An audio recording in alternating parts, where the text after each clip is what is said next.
어, 우리는 살아가다 보면은 길을 잃을 때가 있습니다. 실제 길, 가는 길을 잃기도 하지만 하나님을 만나고 찾아가는 여정 안에서도 길을 잃기도 합니다. 우리에게 때로 모든 소망이 끊어지고 아무런 힘이 없는 상태가 있을 때도 있습니다. 모든 것을 포기하고 싶고 또한 그만두고 싶을 때도 있습니다. 신앙에 대한 회의가 오고 기도하는 것도 어떻게 해야 할지 모를 때도 있습니다. 나에게 있는 죄가 내가 지은 그 죄가 내 자체로 느껴질 때도 있습니다. 우리가 신앙생활을 하다 보면 이렇게 길을 잃거나 위기의 순간에 놓일 때가 있는데요. 그 시간이 금방 끝날 때도 있지만 그것이 길어지는 시간이 있기도 합니다. 그 시간이 길어지다 보면 일어날 힘도 없고 그것이 당연한 것처럼 또한 체념한 채로 우리가 신앙생활을 하기도 합니다. 저도 이런 상황들이 있을 때 이랬던 것 같습니다. 항상 꾸준히 신앙을 잘 지키고 유지하면 좋은데 여러 가지 의심과 의문이 들 때도 있었고 하나님이 내 아버지라고 하시는데 그것이 전혀 느껴지지 않을 때도 있었습니다. 그리고 이런 질문이 듭니다. 왜 나의 이 상황은 변하지 않는 거지? 성경 말씀처럼 하나님께 부르짖고 있는데 왜 내 상황은 변하지 않을까? 기도 생활도 하고 성경도 읽고 주일 예배도 열심히 참여하는데 왜 이러지? 혹시 이곳 가운데 이런 상황 가운데 있는 분들 계십니까? 하나님이 오늘 말씀하십니다. 괜찮다, 괜찮다, 괜찮다. 오늘 10일 여전도의 특송 가사에 이런 가사가 있습니다. 아무런 자격도 없는 나를 위해, 아무런 소망도 없는 나를 위해 사랑한다, 사랑한다, 사랑한다 말하시네. 아무런 자격도 없고 소망도 없는 자에게 다가오시는 주님, 오늘 그 주님을 만나시게 될 것입니다. 괜찮다, 사랑한다, 함께 가자라고 말씀하시는 하나님의 초청에 응답하시길 바랍니다. 오늘 본문을 보면 오늘 성경에도 길을 잃고 방황하는 한 사람이 나옵니다. 바로 이 여인은 술람미 여인입니다. 이 여인은 인생을 좀 힘들게 살았던 것 같습니다. 그리고 성경 말씀에 나온 거 보면 외모도 그렇게 아름답지는 않은 것 같아요.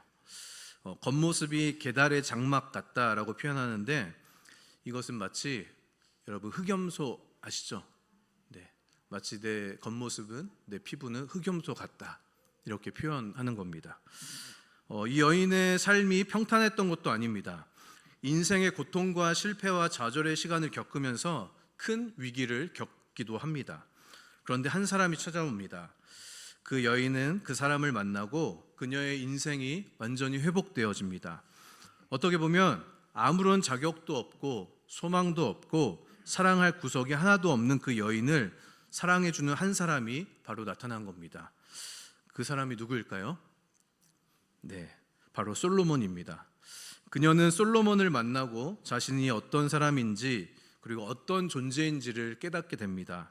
자신의 온전한 정체성을 찾게 되는 겁니다. 오늘 나온 말씀은 아가서인데 이 아가서는 구약 성경의 가장 아름다운 사랑의 노래라고 나와 있습니다. Song of Songs라고 표현되어 있는데 노래들 중에 노래, 한마디로 최고의 노래를 표현한 겁니다. 한자로는 아가가 우아하고 아름다운 노래를 의미합니다. 저자는 솔로몬 왕으로 알려져 있습니다. 또한 한 남자 솔로몬과 한 여인 술람미 여인이 그 사이에 열정적이고 순수한 사랑을 시적 언어로 표현한 사랑의 서사시 같습니다. 이 말씀을 쭉 보다 보면 그리고 조금 쉬운 성경이라는 성경책으로 보다 보면 이렇게 좀 뮤지컬 같습니다. 이게 서로 시를 쓰고 노래하는 부분이 나오는데 다 같이 합창하는 부분이 나오고 그러면 남자가 이걸 받습니다. 남자가 이야기합니다. 그리고 또 여자가 받습니다. 여자가 또 이야기합니다. 이런 부분이 아가서 처음부터 마지막까지 계속적으로 반복되어집니다. 주로 주요 등장인물 중에 솔로몬 왕과 술람미 여인이 있는데 이 솔로몬 왕은 예루살렘의 왕이자 사랑에 빠진 남자 주인공입니다. 술람미 여인은 포도원을 가꾸던 시골 출신의 순박하고 아름다운 여주인공입니다. 여러분 드라마 많이 보셨나요?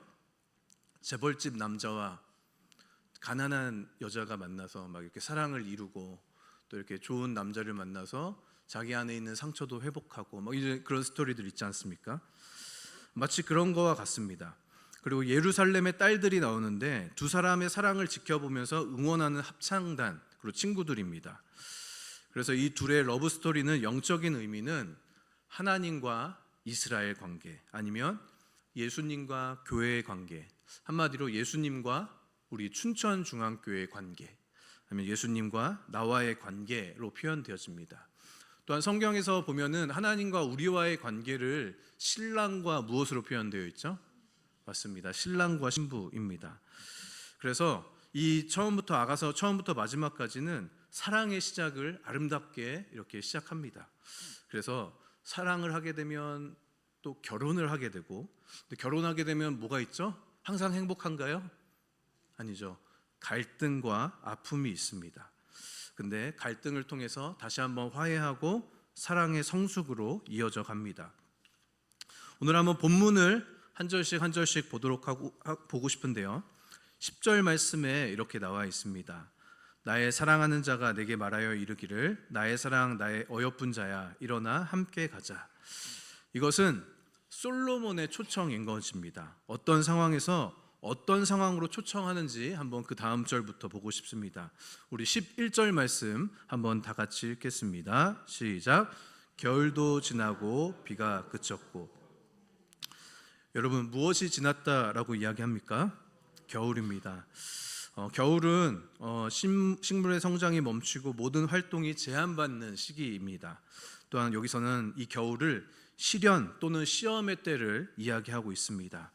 그리고 겨울이 지나고 비가 그쳤다라고 표현하는데 원래는 성경에서 보면 비는 은혜의 어떤 선물 그것들을 의미하는데 오늘 아가서에 나왔던 이 비는요 어떤 어려움과 시련의 때 이것들을 표현합니다. 그래서 겨울이 끝났고 이제 비가 그쳤다라고 이야기하는 것은 이제 이 여인에게 어떤 시간이 기다리고 있는 것이죠?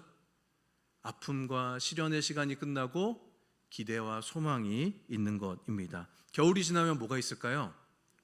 봄이 있습니다. 이 솔로몬을 통해서 봄의 기운이 있는 곳으로 그 여인을 끌어내고 있는 것입니다. 하나님이 오늘 우리에게도 이 시간 말씀하십니다. 나의 사랑 나의 어여쁜 자야 일어나 나와 함께 가자.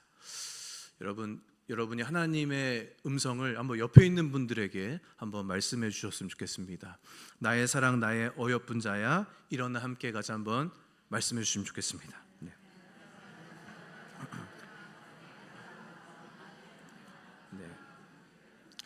옆에 있는 분이 좀 어여뻐 보이시나요?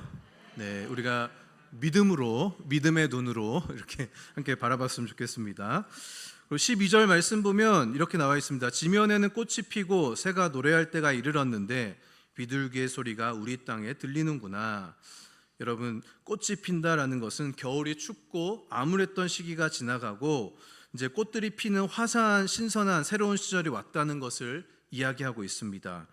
이것은 어떻게 보면 성도님들의 시련의 시기를 뚫고 그리스도 안에서 새 생명으로 거듭남을 이야기하고 있습니다. 새가 노래한다는 것은 무엇입니까? 또한 청각으로 그 귀에 실제적으로 들리는 노래의 즐거움을 나타냅니다. 여기서 비둘기의 소리가 우리의 땅에 들리는구나 라고 표현되어지는데요, 이 비둘기는 이때 당시 팔레스타인의 철새였습니다.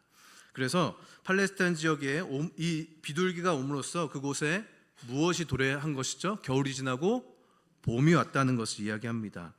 그래서 동일하게 이 구절 또한 어둡고 우울한 그 시기가 지나고 만물에 소생하는 생명의 시기가 도래했음을 강조하고 있습니다. 또한 13절 말씀 보면 무화과 나무에는 푸른 열매가 있고 또한 포도나무는 꽃을 피워 향기를 토하는구나 라고 표현합니다. 여기서 무화과 나무가 익었다라는 표현은 히브리어로 하나트라고 해서 향기를 내다, 냄새를 내다라는 뜻으로 무화과가 점점 성숙해 가면서 향내를 풍기는 것을 이야기합니다. 그리고 또한 이 포도나무는 이 성경에서 탐스러운 포도송이는 풍성함, 풍요로움을 상징하는 것입니다. 지금 이 여인에게 정말 어둡고 절망과 정말 침울했던 시기를 지나서 이제 봄의 시기가 찾아오고 있는 겁니다. 어떤 남자를 만났다고요? 솔로몬과 같은 남자를 만난 것입니다. 혹시 아직 솔로몬과 같은 남자를 만나시지 못한 분들이 있다면 하나님이 귀한 때에 함께 허락하여 주실 것을 믿으십니까? 네. 하나님이 오늘 이 아가서에 쓰인 말씀으로 우리에게도 또 말씀하고 계십니다. 구약의 마지막 선지자인 말라기 이후 세례 요한이 등장하기까지 약 400년 동안 이스라엘에는 하나님의 말씀을 전하는 선지자가 단 한 명도 등장하지 않습니다. 이 시기를 우리는 신구약 중간기라고 합니다. 이때 당시에 유대인들이 느꼈을 영적 고통, 그 침묵 속에 감추어진 하나님의 섭리는 다음과 같습니다. 하나님의 말씀을 전하는 선지자가 없을 그때 우리는 무엇으로 살아야 하는가? 바로 이미 쓰여진 말씀입니다. 혹시 우리에게도 동일하게 이 신구약 중간기 같은 시간을 걷고 계신 분들 계십니까? 하나님 느껴지지 않고 기도에 응답이 없고 기도조차 어떻게 해야 하는지 답답하신 분들 계십니까? 하나님이 이미 쓰여진 이 아가서 말씀으로 말씀하십니다. 나의 사랑, 나의 어여쁜 자야, 일어나서 함께 가자. 하나님은 억지로 왜 못 가? 너 말씀대로 제대로 안 사냐? 억지로 일으키고 멱살을 붙잡고 끌고 가는 그런 존재가 아니십니다. 그분의 초대에 하나님이 초청하십니다. 넘어졌냐? 괜찮다. 너 뭐 묻었냐? 괜찮다. 너 얼굴이 계달의 장막 같구나. 쉽게 표현하면 네 얼굴 참 흑염소 같구나. 괜찮다. 나에게 나올 힘이 없니? 괜찮다. 신앙생활 제대로 못하고 있니? 괜찮다. 죄가 많아서 나에게 나오지 못하고 있니? 죄책감으로 더 이상 나에게 나올 힘이 없니? 사단이 주는 정죄감으로 그 늪에서 헤어나오지 못하고 있니? 괜찮다. 나는 너가 무엇을 잘하고 있다고 해서 사랑하는 것이 아니라 너의 그 존재 자체를 사랑하는 거란다 라고 말씀하십니다. 하나님은 신앙생활을 쉼없이 달려오고 있다고 해서 사랑하는 것이 아닙니다. 그냥 이렇게 말씀하십니다. 그냥 너니까 사랑하는 거야. 그냥 너니까 품어주는 거야. 그냥 너니까 내가 함께 하는 거다. 내 아들이고 딸이니까 사랑하는 거다. 하나님이 말씀하십니다. 괜찮다. 나에게 와라. 내가 너에게 묻어있는 그 죄를 닦아줄게. 너의 있는 모습 그대로를 사랑해줄게. 그리고 내가 회복해줄게. 나랑 함께 가자. 나와 같이 가자. 이렇게 초청하시고 우리를 초대하시는 겁니다. 여러분 대부분의 여기 계신 분들은 시간이 많이 지나셨겠지만 사랑하는 사람을 보면 어떻습니까? 눈에서 뭐가 떨어지시죠?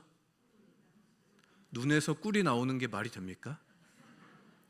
근데 그렇게 표현을 하더라고요. 눈에서 꿀이 뚝뚝 떨어진다. 사랑을 해보신 분들은 아시죠? 그 사람을 단점을 찾아볼 수 있습니까? 없습니다. 그냥 그 사람의 좋은 점만 보이는 겁니다. 단점이 더 이상 단점으로 보이지 않습니다. 근데 사랑이 식으면 어떻습니까? 장점도 뭘로 보이죠? 단점으로 보입니다. 어떤 분은 그러시더라고요. 옆에서 숨만 쉬고 있는 것도 싫다고. 숨 쉬는 것도 싫다고 막 싫어지니까 막 그렇게 표현하시는 분들도 있더라고요. 남녀 간의 연애를 할 때 그렇습니다. 그냥 꿀이 뚝뚝 떨어집니다. 아름다운 사랑, 그 풋풋한 사랑을 나눌 때도 그렇습니다. 어떻게 보면 우리가 자녀를 키울 때도 그렇죠. 그리고 자녀보다 더 이쁜 존재들이 있죠. 누구죠? 손주들. 보면 어떻습니까? 자녀를 키울 때보다 더 합니다. 모든 것을 용납하고 내가 해주고 싶은 많은 것들을 해주고 싶고 먹고 싶은 거 다 먹여주고 싶죠. 여러분 그러시죠? 네. 이 솔로몬이 슐라미 여인의 단점도 지금 장점으로 보고 있는 겁니다. 아가서 4장 7절 9절은 이렇게 표현합니다. 너는 어여쁘고 아무 흠이 없구나. 내가 내 마음을 빼앗았구나 라고 표현합니다. 하나님이 우리를 향해서 그렇게 바라보고 계십니다. 여러분 믿으십니까? 우리 한번 옆에 있는 분들에게 말씀하셨으면 좋겠습니다. 하나님이 옆에 있는 분들 한번 성함 불러주시면서 옆에 있는 분들 당신을 보시면서 꿀이 뚝뚝 떨어지신대요. 네, 시작. 네.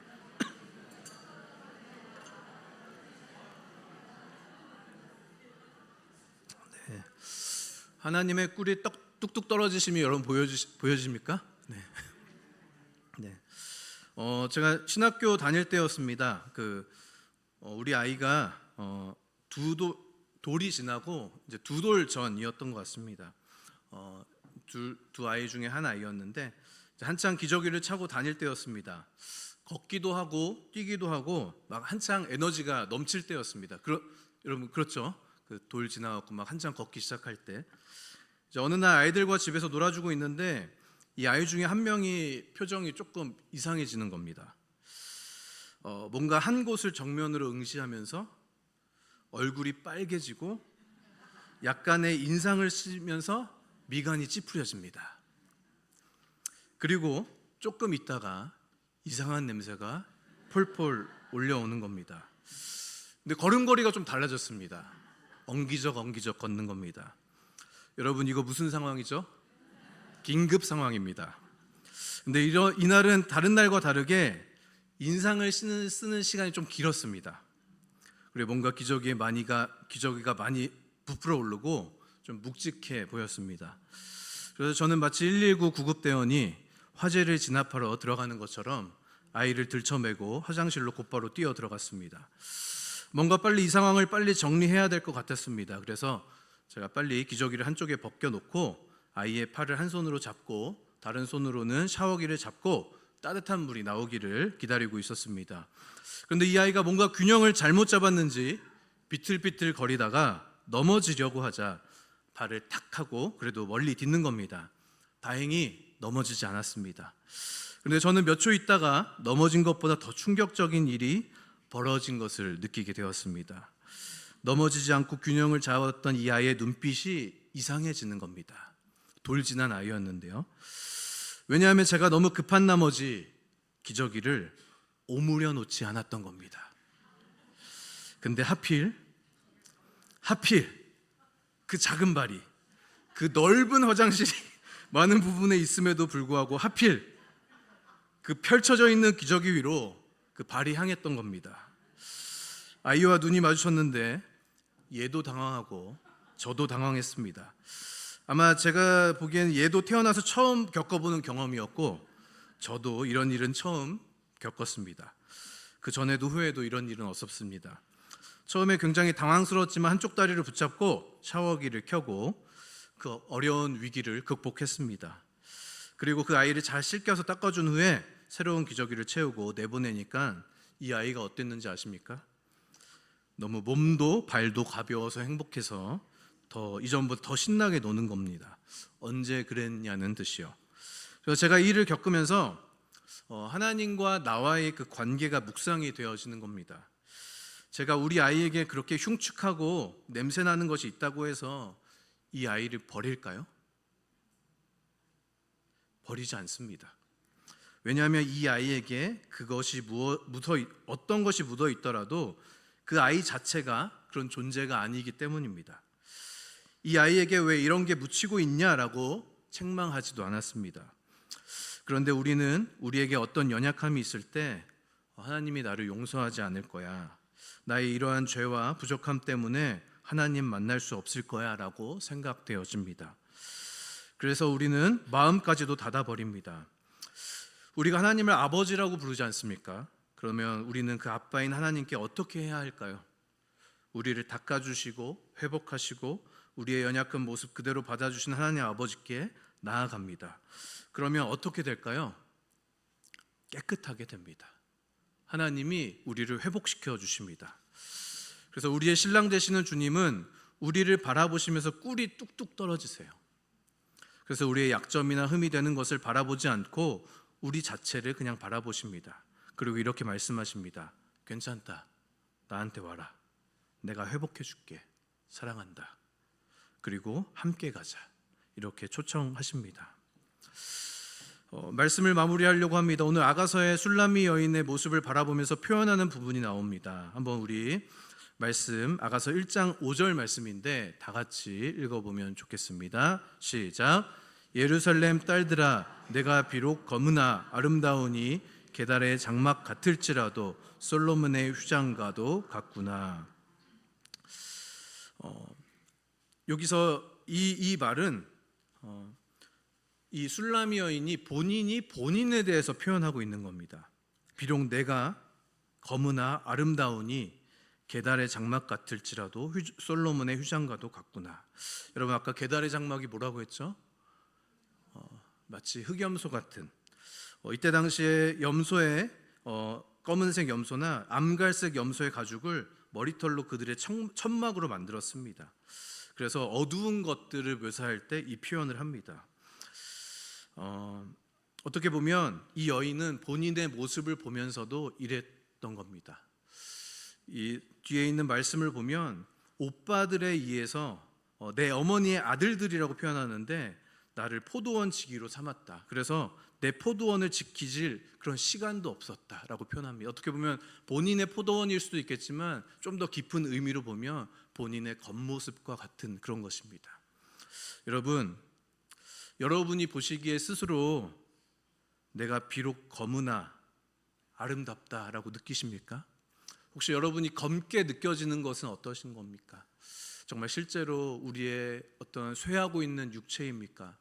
아니면 나의 정말로 부족한 어떤 그런 부분입니까? 아니면 지금 내 상황 가운데 있는 어떤 그것이 너무 검게 보여서 내가 그것 자체, 내 존재가 그 자체가 아닐까라고 착각하고 있지는 않습니까? 하나님이 말씀하십니다. 비록 검으나 너는 아름답다. 비록 검으나 너는 소중하다. 우리가 이 시간 찬양 한 곡을 한번 영상을 통해서 한번 보고 싶은데요. 찬양이 나올 텐데 이 아가서의 말씀을 가지고 나온 찬양입니다.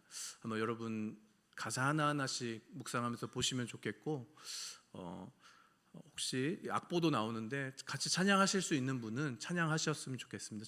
저희가 아마 처음 들어보는 찬양일 겁니다.